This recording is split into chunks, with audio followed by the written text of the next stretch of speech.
El viernes 2 de octubre del 2015 a las 6 de la tarde en el Centro de la Cultura Popular Canaria Radio San Borondón, en La Laguna, Tenerife, Islas Canarias, la Plataforma Bolivariana de Canarias, ante la guerra económica y los ataques de la derecha internacional, organizó una videoconferencia titulada Guerra Económica en Venezuela.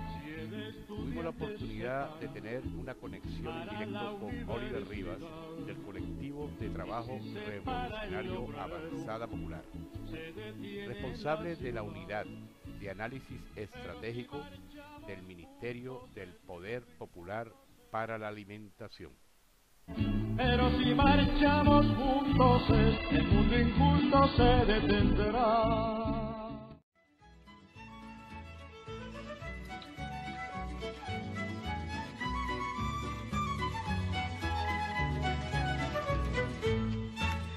Muy buenas tardes, bienvenidos y bienvenidas a la Sala San Borondón. 20 segundos solo para agradecer a los compañeros de la Plataforma Bolivariana de Canarias el que hayan elegido esta tarde acompañarnos en este pequeño rincón de una esquina de Canarias, de la Sala San Borondón, pues para hablar de Venezuela, de la verdad, nada más y nada menos, de la verdad de lo que está ocurriendo en Venezuela.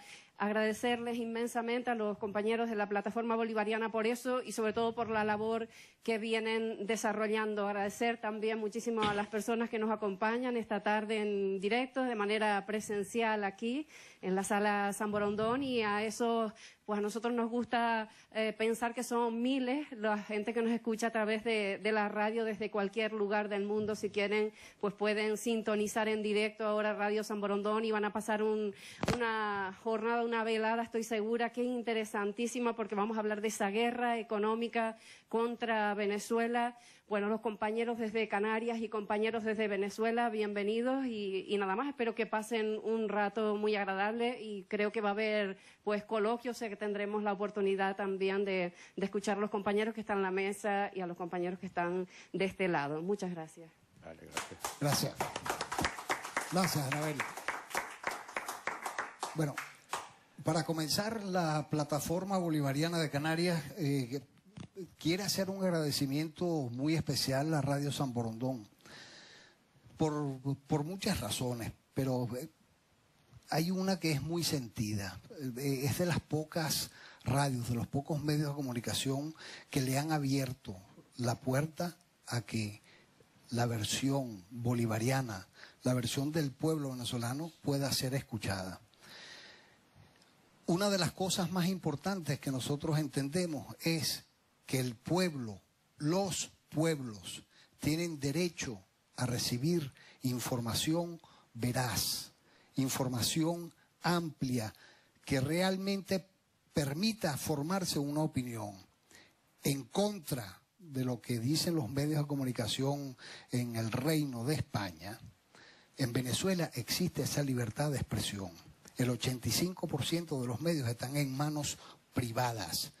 Y de ese 85%, el 99,9% de ellos son medios opositores.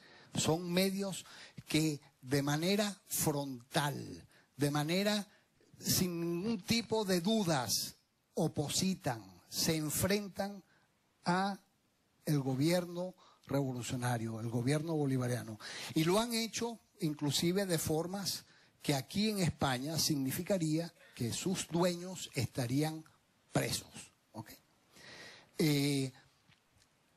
Aquí ocurre otra cosa. Solamente tenemos la posibilidad de llegar al pueblo canario a través de las ondas de esta emisora, que es una emisora comunitaria, una emisora alternativa, una emisora que emite por los esfuerzos de su pueblo y para su pueblo, donde se relata el punto de vista del pueblo. Y por eso les queremos agradecer a ustedes, primero que existan, y en segundo lugar que nos permitan a nosotros poder expresar lo que pensamos. Muchísimas gracias. Segundo lugar, quiero agradecer al Consulado de la República Bolivariana de Venezuela, que a través de su cónsul de primera, doña Elena Molina, nos acompañan hoy en este acto. Se lo agradecemos profundamente, agradecemos el apoyo que ustedes, como institución del gobierno venezolano, nos dan a nosotros, que no somos más que unos ciudadanos venezolanos que sentimos la necesidad de defender esa revolución tan hermosa que nos legó nuestro comandante Hugo Rafael Chávez Frías. En cuarto lugar, queremos invitar a una posterior conferencia que vamos a tener el 16 de octubre con un compañero, un dirigente histórico revolucionario que se llama Julio Escalona, que es profesor en la Universidad Central de Venezuela, es economista y que nos va a dar una visión también un poco más académica y más formal acerca de lo que está ocurriendo en Venezuela en estos momentos, desde una perspectiva de la geopolítica, de la economía, etcétera, etcétera. Y igualmente a una actividad que va a realizar nuestro consulado en relación a el Día de la Resistencia de los Pueblos Indígenas, que va a ser el jueves 16. No tengo los detalles completos. El jueves 15, no tengo los detalles concretos, pero va a ser muy interesante porque pretenden que intervengan personas de la lucha de los pueblos indígenas en Venezuela, que son, por decirlo de alguna manera así sofisticada, el leitmotiv, la razón de ser de la revolución venezolana. Una de las muchas razones, una de las principales razones. La liberación de los pueblos indígenas en nuestra América. Ahora le voy a dar la palabra al compañero Rodrigo, para que haga una presentación de unos vídeos que vamos a ver, que ustedes van a escuchar, que explican un poco la situación de Venezuela. Ok, muchas gracias, bienvenido a todos. Llegó más gente, mira, está Arnaldo, está mi gente, ¿viste? Ellos vienen. Nada, quería simplemente poner un vídeo aquí que a mí me llama la atención, ¿no? Porque siempre me ha llamado la atención. Creo que a todo el mundo le ha llamado bastante la atención, y el compañero Oliver me gustaría que también hablara un poco de esto. Es el abstracto de que la gasolina en Venezuela sea la más barata del mundo. No sé si lo saben, la mayoría de la gente lo sabe, ¿verdad? Es la gasolina más barata del mundo. Entonces, claro, hay una cuestión allí que pasa, por ejemplo, en la frontera, ¿no? Con Colombia, tiene que ver con la guerra económica también. Claro, ¿por qué tiene que ver con la guerra económica? Porque esa gente del dólar today está en Cúcuta, en Madrid, en Miami. De alguna manera, ellos también apoyan a toda esta gente que está contrabandeando gasolina, alimentos. Lo dejan tranquilamente llegar a la frontera. Inclusive la canciller de Colombia dijo hace poco que mira, que la única manera de que nos sigan contrabandeando es que suban ustedes los precios igual que nosotros. Vamos a ponernos a nivel, ¿no? Todos aquí, ¿verdad? Para seguir el pueblo, claro, el precio para la gente media alta que tiene poder adquisitivo para poder comprar los alimentos a ese gran precio y tal. En fin, yo voy a poner este vídeo un poco para reflexionar acerca de esto. Es como un poco de policía malo, lo voy a poner de policía malo, ¿viste? Es un poco para reflexionar, porque a mí la verdad que no, y yo sé de mucha gente en Venezuela, inclusive gente de todas las clases, que no está muy de acuerdo con que la gasolina esté barata. Yo creo que también pasó un fenómeno, no sé si te acuerdas, David, en el año 1989, el Gran Caracazo, sabes que empezó por Guarena, y tú sabes que allí una de las cosas que prendió ese polvorín, ¿no? Una de las cosas que prendió ese polvorín fue que subieron la gasolina, ¿te acuerdas? ¿Y qué pasó? Subieron los pasajes. Pero es que en aquella época yo creo que era otro contexto, porque en aquella época la gente sí estaba, pero mal. O sea, no había trabajo, el trabajo era mal pagado, las pensiones no se pagaban. No sé cuál es el contexto. Yo por eso quiero hacer un poquito de policía malo. ¿Tú qué opinas un poquito de eso? Dime, a ver. Mira, fundamentalmente hay una gran diferencia entre las situaciones que se vivieron en el 89 y la que se está viviendo en la actualidad. Claro. En el año 89, en Venezuela, el nivel de hambre que había en la población venezolana era realmente espeluznante. el nivel de desnutrición infantil llegaba al 40% de la población infantil. 40% de los niños venezolanos no tenían con qué comer. No tenían con qué comer. Y se daban casos dramáticos, ¿no?, que señalaba la prensa burguesa, esa misma prensa que hoy nos ataca, señalando que los niños venezolanos se alimentaban de perrarina. La perrarina es un alimento para perros, un alimento para perros. Precisamente, y también lo curioso, lo producía la Polar, el Grupo Polar, los mismos que hoy quieren hacer que el pueblo venezolano pase hambre. Esa es la realidad, o una de las grandes realidades que se vivían en el 89, con una gran crisis que hubo en Venezuela, una crisis de deuda, y como ocurre en muchos países, en este en particular también, las consecuencias de la crisis las pagaba el pueblo, ya no. En Venezuela hay una gran crisis económica. Los precios del petróleo han bajado a menos de la mitad de lo que valían hace un año. Y sin embargo, los niveles de desnutrición, los niveles de escolarización, los niveles de empleo, todo lo que tiene que ver con la economía que afecta al pueblo, están en una situación muy buena. No es la mejor, pero sí en una situación buena. Y lo que estamos enfrentando ahora es a una crisis de escasez inducida. Una crisis de escasez igual que la que vivió el pueblo chileno en aquel fatídico momento en que el imperio norteamericano decidió acabar con el gobierno progresista de Salvador Allende. Esa es la diferencia. Ahora el pueblo, con todo y crisis, tiene cómo alimentarse, tiene dinero, tiene acceso al consumo, con todas las dificultades que plantea la situación que se ha generado en Venezuela. Pero es una situación que a nosotros nos dice que hay formas de abordar las crisis sin que sea el pueblo el que las pague. Y esa es la gran diferencia con lo que ocurría en el 89 y es la gran diferencia con lo que está ocurriendo ahora. Déjalo ahí. Bueno, mira, entonces se cayó la conexión, dice. Bueno, vamos a poner el vídeo mientras ponemos la... No, ahí está.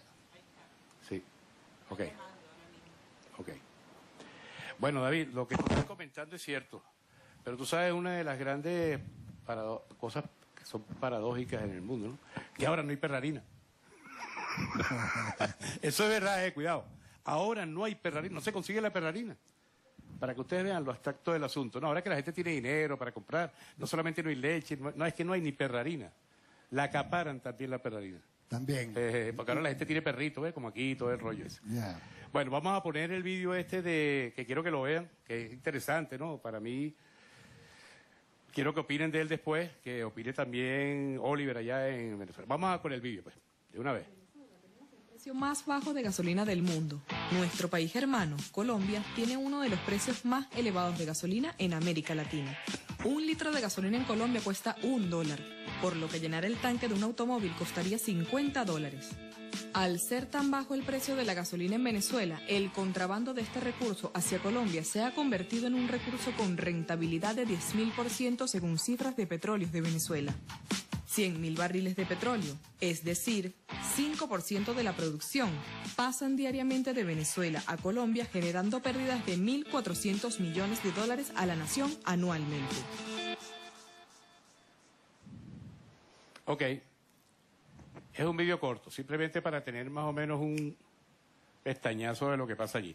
Tenemos la conexión ya con Oliver.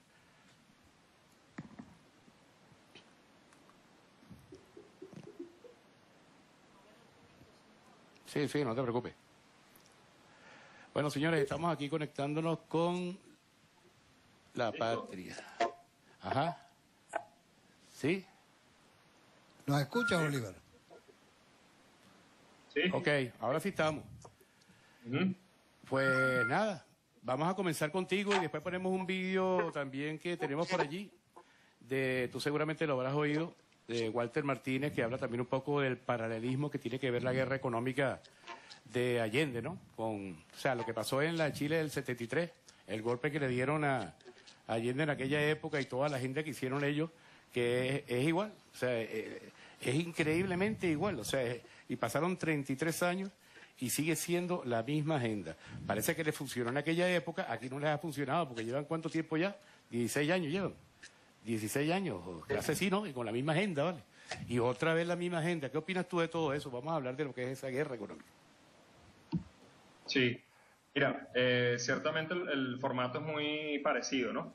De hecho, nosotros usamos acá como insumo para la formación de base, para la formación popular y el análisis y la comprensión de eso que llamamos guerra económica o golpe económico, extractos del documental La Batalla de Chile, del primer capítulo, de hecho. Eso. Extracto de 20 minutos que muestra cómo funcionó la restricción de la oferta y la distribución de los productos de la cesta básica para generar colapso, para exacerbar la demanda, la compra, para generar angustia, neurosis en la población, y cómo eso, por supuesto, se capitalizó políticamente para desmovilizar al pueblo, para generar además corrientes contrarias dentro de la misma Fuerza Armada, legitimar el golpe desde la generación de una sensación de angustia y de desgobierno, de ausencia de Estado, de colapso, ¿no? Y eso es exactamente lo que se pretende en este caso. Y además es bien interesante porque la gente en lo que ve el video y compara las colas, el acaparamiento, digamos, cómo funcionaron todos esos mecanismos, cae en cuenta de que es una réplica del manual del perfecto golpe de Estado latinoamericano, como le han llamado algunos especialistas. Sin embargo, también creemos que eso por sí mismo no es suficiente. Hay que analizar el agotamiento del modelo económico que heredamos y que hemos venido golpeando con miras a transformar la estructura económica, la base económica de Venezuela, ¿no? Ok, espera que no se te vaya ahora.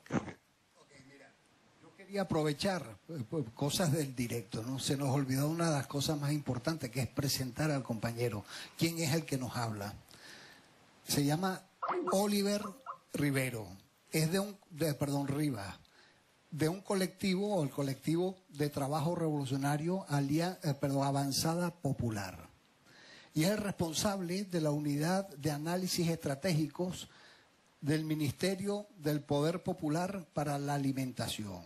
O sea, él está dentro de las personas que están pensando estratégicamente en cómo resolver el tema de la alimentación del pueblo venezolano, de la producción, de la distribución, etcétera, etcétera. O sea que es un elemento bastante importante a nuestro juicio, nacido de esos colectivos populares, nacido de los barrios, que conoce lo que es la situación de desesperación y de hambre que se vivió en Venezuela, la conoce perfectamente y que está organizado. Esos son los colectivos, esos denostados colectivos que siempre han tratado de demonizar, son exactamente esto. Jóvenes como este compañero Oliver, que asumen la defensa de su pueblo. Continúa, Oliver. Ok, una pregunta de todas formas, Oliver, hablando de lo que estaba diciendo ahora mismo David, que a mí me llama la atención, ¿no? Porque lógicamente, paralelamente a toda esa guerra económica, yo puedo ver, ¿no? Desde aquí lo vemos, ¿no? De internet, lógicamente, porque en los canales españoles no vemos nada, tenemos que meterlos en las televisoras alternativas. Y se ve, por ejemplo, que en los barrios se está produciendo lo que es la agricultura urbana, se están produciendo jabones, se están produciendo inclusive hasta cosméticos, detergentes. O sea, se está haciendo una producción interna, ¿no? Endógena, digamos, que me llamó mucho la atención porque, no sé, o sea, de repente a veces hace falta que pase esto, ¿no? Para que la gente sea más creativa, ¿no? Y es bonito verlo. Es bonito ver a toda esa gente creando, y más ahora, hoy en día, porque eso no pasaba, por ejemplo, hace 20 años. Hoy en día, aparte del potencial que tiene el venezolano como creativo, que es muy creativo, y eso lo sabemos todos los que estuvimos allá, tenemos también el potencial de Internet, que si tienes alguna duda la buscas por allí, tal y qué sé yo. Y luego están los insumos, lógicamente, que es lo que me llama la atención, los insumos para producir toda esa cantidad de materiales que los están haciendo inclusive ellos mismos, ¿no? O sea, que para no depender inclusive de la importación de insumos del extranjero. Esa parte me parece interesante, ¿no? Que se hable, porque yo creo que es una parte que potencialmente puede no derrotar a la guerra económica, sino simplemente desaparecerla del mapa. Vale, Oliver, venga. Claro. Bueno, pero ahí, fíjense, ahí es importante desmontar algunas tesis que se han venido posicionando, no solo en Venezuela, sino en todo el mundo. Una de ellas es que esto es un problema de mala administración, de mala gerencia del gobierno. Es decir, básicamente el gobierno es culpable de no manejar las variables macroeconómicas fundamentales según las cuales con regulaciones, con control de precios, con control de cambio, se ha debilitado la producción nacional. Queremos decir que eso es absolutamente falso. El control de cambio tiene que ver con una tendencia que tiene la burguesía venezolana de ampararse en la especulación cambiaria. Justamente, dejar de producir para vivir de la especulación cambiaria. Eso pasa, primero, por convertir toda la ganancia de la burguesía nacional, convertirla a divisas internacionales que además van a parar a cuentas bancarias en otras partes del mundo. Si ustedes revisan las publicaciones oficiales, que todavía son comedidas, ¿no? Y que además no registran la fuga de divisas, la sobrefacturación en la importación de las empresas privadas, se van a dar cuenta que las empresas privadas tienen depósitos privados con dólares en el exterior desde el comienzo de este gobierno por unos 400.000 millones de dólares o más de 400.000 millones de dólares. Solamente en un año, que fue el año 2009, la burguesía depositó en sus cuentas privadas en el exterior 20.278 millones de dólares según los registros oficiales. Habría que ver incluso a eso cuánto podrían haber llevado sus cuentas en el exterior. Eso estamos hablando que en un año, solamente en el 2009, se llevaron al exterior más de lo que hoy son las reservas internacionales de Venezuela. O sea, no es cualquier cosa. Eso precisamente es lo que ha debilitado la producción nacional, no el control de cambio. Y el control de precios ha sido necesario porque la tendencia justamente de esta burguesía, que es bastante parasitaria, eso quizás es algo redundante, ¿no? Toda burguesía es parasitaria porque vive de la explotación del trabajo ajeno. Pero en este caso, estamos hablando de una burguesía que no ha invertido en aparato industrial. Muchas de las empresas que el Estado tuvo que nacionalizar son empresas que el mismo empresariado dejó con trabajadores desamparados porque en algún momento, bueno, cobró todo lo que tenía proyectado. Usurpar, apropiarse, y cuando le dejó de parecer rentable, dejó de invertir y dejó el parque industrial con todo y trabajadores. Eso ha pasado en la mayoría de los casos. No ha sido voluntad del mismo Estado ir tras esas empresas. Lo que el Estado ha tenido que nacionalizar han sido justamente los restos abandonados de este parque industrial privado, que ha quebrado bajo administración de la gestión privada, no del Estado. Y el Estado ha tenido que hacerse cargo porque además tiene que garantizar derechos fundamentales y porque no nos va bien con la idea de que ese tejido industrial mínimo que hemos tenido sea abandonado. Por eso digo que es falso que sea una política del Estado agotar la empresa privada. Por el contrario, vivimos en un país donde el Estado otorga divisas a valores preferenciales a importadoras privadas de los principales bienes de la cesta básica. O sea, no es el mismo caso de empresas como Procter & Gamble en otros países, que no reciben de ninguna manera divisas preferenciales, divisas a precio preferencial. El Estado venezolano las garantiza. Se las garantiza a empresas nacionales, importadoras y transnacionales. Esa es la situación. Por un lado eso, y por otro lado también decir que no es solamente un problema de importación, o sea, no es solamente un problema de poco aparato productivo nacional. Si nosotros comparamos la situación de Venezuela en relación a otros países de Latinoamérica, y relacionamos valores de importación con Producto Interno Bruto, nosotros estamos muy por debajo de países que importan mucho más que Venezuela, que es el caso de Argentina, es el caso de Colombia, es el caso de Brasil, es el caso de por lo menos 7 países. Eso está en cifras de la CEPAL, eso no son inventos del gobierno chavista, para comenzar. Ahora, lo que tenemos es una burguesía que primero tiene una conjura hacia el gobierno planteada desde 1998, ¿no? Desde el inicio, desde la llegada del gobierno de Hugo Chávez. Eso no es mentira, porque eso ha sido público y notorio. Aquí hubo un golpe de Estado, aquí ha habido unas llamadas protestas de calles que más bien la creación de ejércitos irregulares de opositores al gobierno para golpear las fuerzas de seguridad. Aquí ha habido todo tipo de intentos de derrocamiento de un gobierno que ha sido electo en 19 elecciones consecutivas por el mismo pueblo, ¿no? Incluso bajo el mandato o la continuidad de Nicolás Maduro en el gobierno. Pero entonces es preciso decir algunas cosas muy elementales, ¿no?, que quiero compartir. Lo primero es que el gobierno está haciendo un gran esfuerzo por garantizar la distribución. Ahora, vivimos un boicot donde tenemos, primero, una empresa privada de brazos caídos que viene boicoteando la producción y que viene maximizando la ganancia, que por un lado ha impulsado por la vía de los hechos un alza de precios a costa de todos los controles que el Estado ha tratado de crear. Eso lo estamos padeciendo en este momento y eso, por supuesto, golpea el salario de los venezolanos y venezolanas.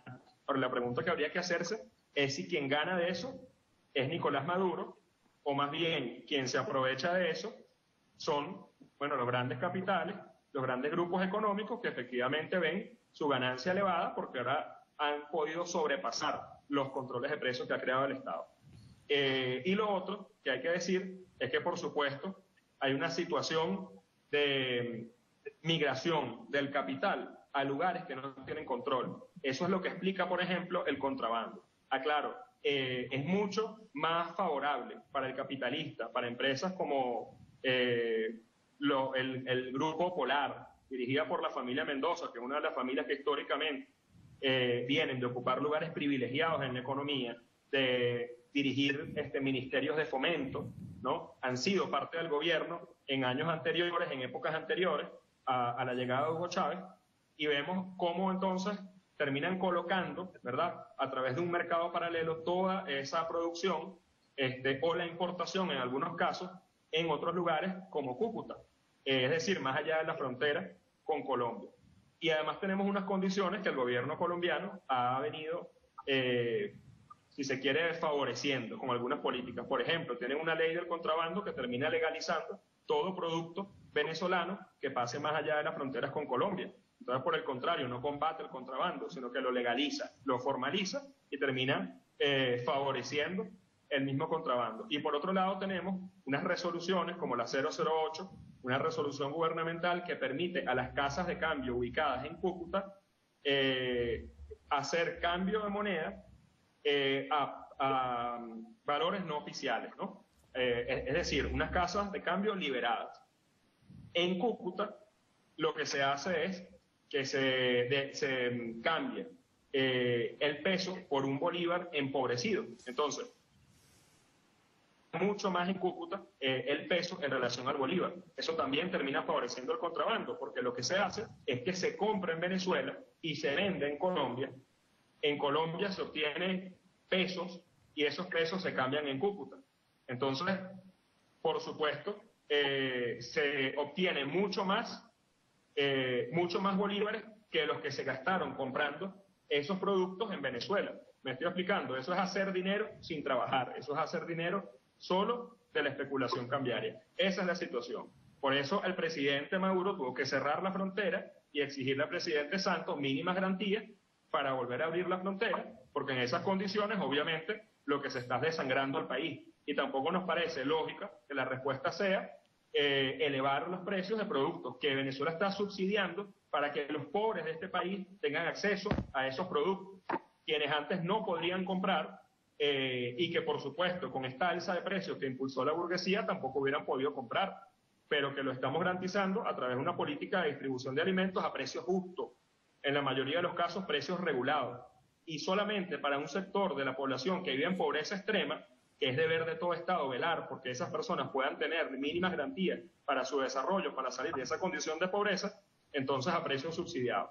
Eso es como decir que entonces, bueno, Estados Unidos tiene que mejorar sus condiciones de vida, ¿verdad? Para evitar que los mexicanos pasen la frontera para vivir en Estados Unidos. Más o menos sería la equivalencia. O sea, no puede ser una política del Estado venezolano desmejorar las condiciones de vida o abandonar las políticas sociales, ¿no? Lo que tiene que haber es una relación coherente de intercambio, de convivencia, bueno, con países como Colombia, que obviamente tiene en total descuido a la población, no solo en la frontera, sino en el resto del país, que es lo que genera justamente tanto desplazamiento de colombianos a Venezuela, que por supuesto han sido recibidos con los brazos abiertos, pero que tampoco podemos permitir una situación que desangre la economía del país por poca voluntad de otros gobiernos de la región. Eso hay que decirlo. Pero en el fondo lo que estamos viviendo aquí es el agotamiento del modelo capitalista. Nosotros pensamos desde el colectivo de trabajo revolucionario, Avanzada Popular, desde el movimiento popular, que lo que está agotado es el modelo capitalista y eso no se va a resolver solo con regulaciones. O sea, nosotros estamos viendo cómo una burguesía parásita hace cualquier artificio para evadir las regulaciones. Tenemos una burguesía que, bueno, no coloca los productos en los anaqueles porque los vende a través de un mercado paralelo donde no tiene que vender a precio regulado y puede vender con una ganancia del 1000%.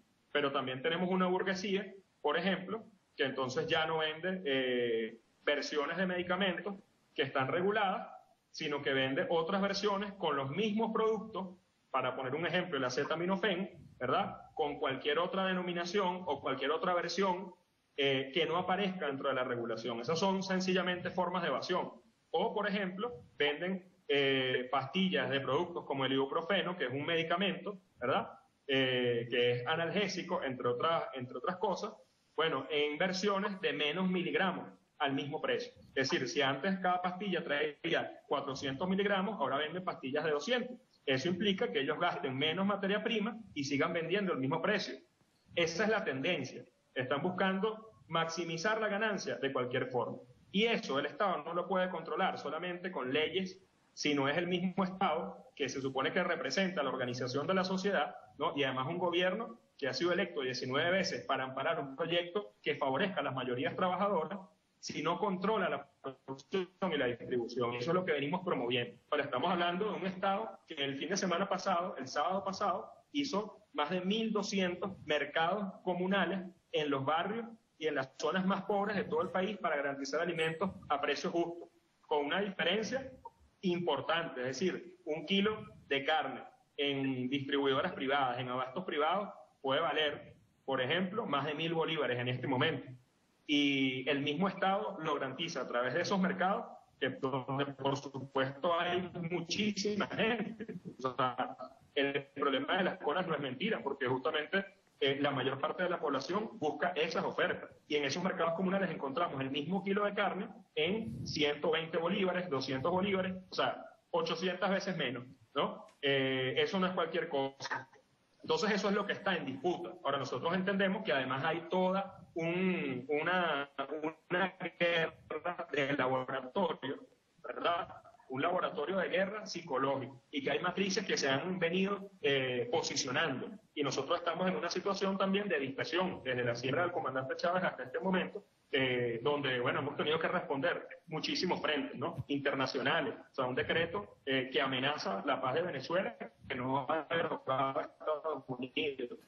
Tenemos ataques por multinacionales del petróleo desde la frontera con la Guyana Esequiba, que desobedeciendo acuerdos internacionales decidió explotar en un territorio que todavía está en disputa, que está bajo soberanía de Venezuela, explotar petróleo para provocar una confrontación bélica. Tenemos un gobierno que favorece el contrabando desde Colombia. Esa es la situación. Entonces han calado matrices. Es decir, puede haber, por ejemplo, una sensación de desgobierno, ¿no? Porque hay un alza de precios que busca colapsar y, por supuesto, superar los controles que ha impuesto el mismo Estado.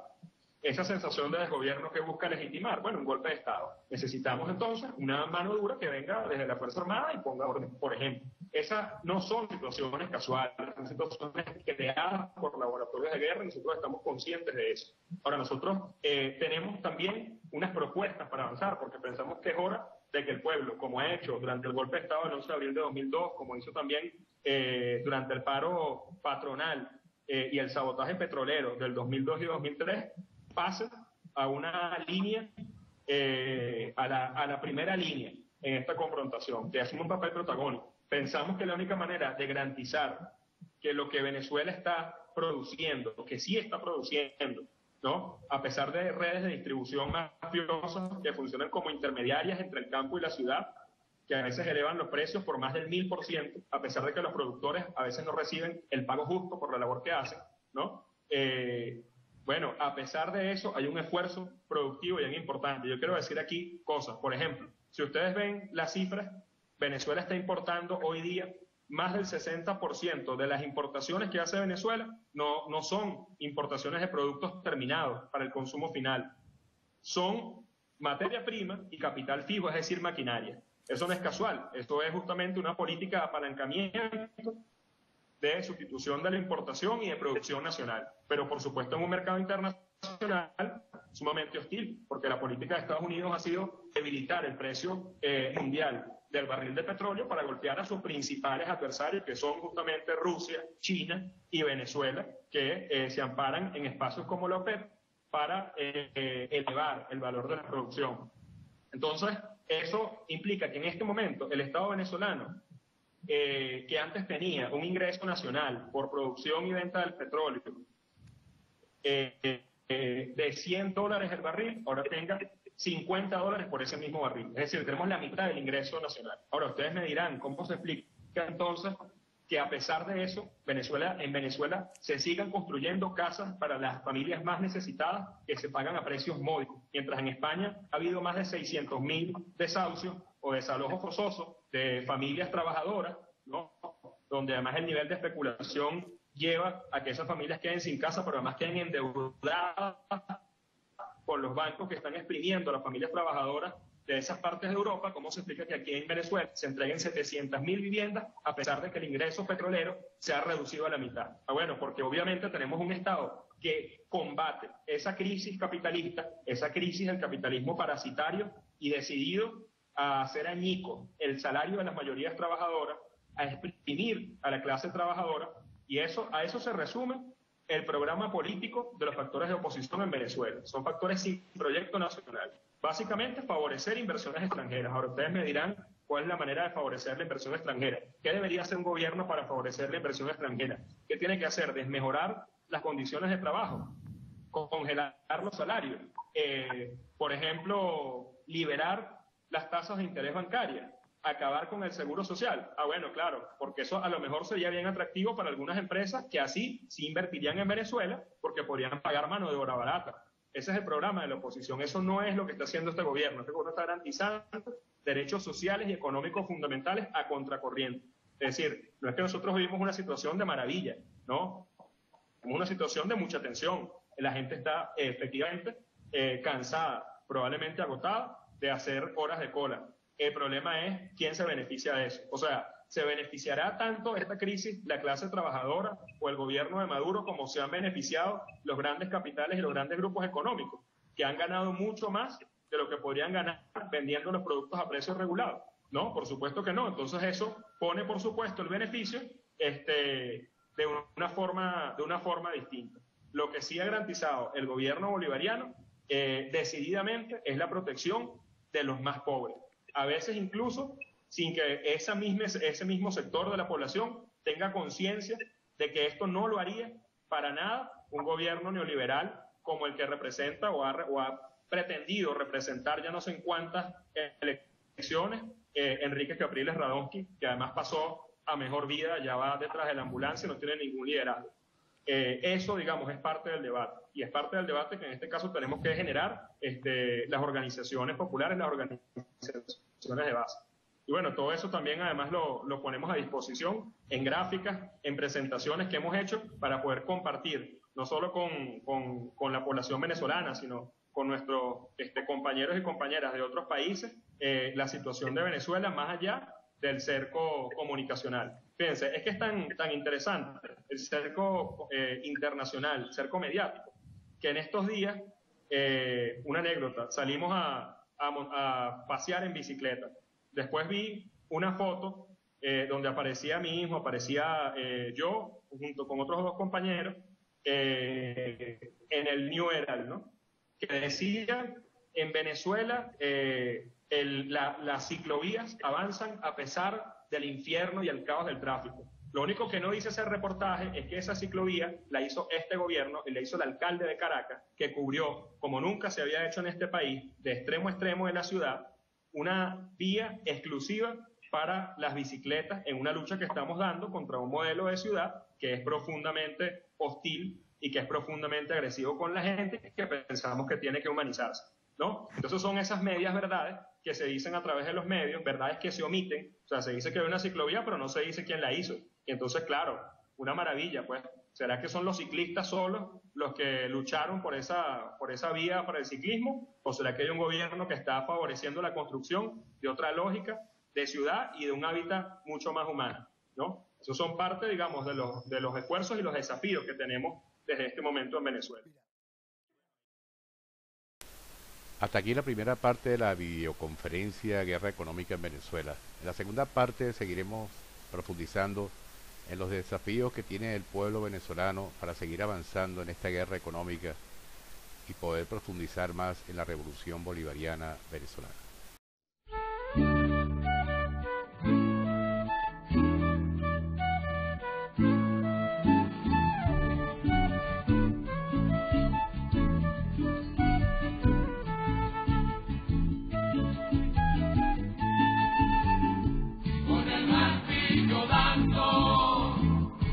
Tragar el humo, con el martillo dando, compañero, que somos más que uno.